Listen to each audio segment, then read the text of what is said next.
Hello everyone, in today's video I am going to teach you a trick to remember the thermodynamic potential, that is the internal energy, enthalpy, Helmholtz free energy and Gibbs function. So the first thing you have to do is to draw a square and divide it into 4 equal parts. So in the first column you write the internal energy and enthalpy. In the second column you write the Helmholtz free energy and Gibbs function. And you draw an arrow and write minus Ts.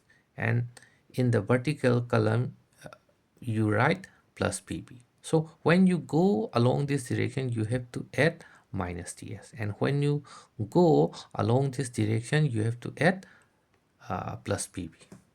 So the first thermodynamic potential, that is the enthalpy, that is Heiss. So Heiss is obtained by going in the vertical direction from U. So as I have told you, you have to add this plus PV to U. So Heiss equal to U plus PV.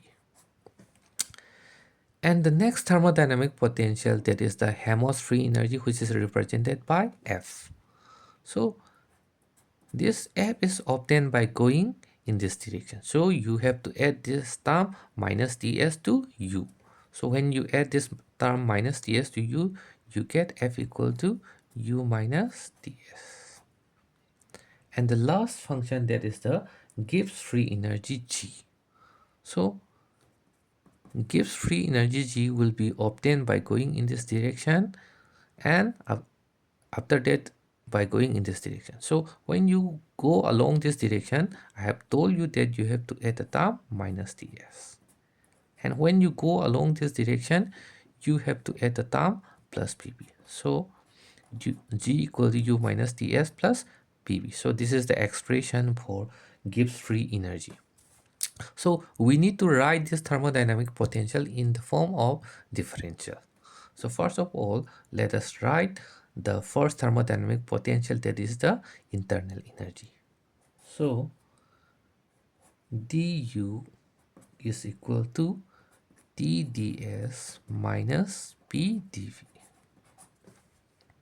So after writing this, you can write the other three thermodynamic potential in differential form very easily. So d Heiss. So d Heiss will be equal to, you have to retain the first term, that is T ds, and you have to flip this P and V. So in flipping this P and V, you have to change the sign from minus to plus, that is V dp. And df. So for writing this df, you have to retain the second term of the first equation, that is minus P dv. And you have to flip this t and s. So in flipping this, you have to change the sign, that is s dt. So after this, there is dg. So for writing this dg, you have to flip both the first term and second term. So when you flip the first term, it becomes minus s dt, and when you flip the second term, it becomes plus v dp. So thank you all, have a nice day.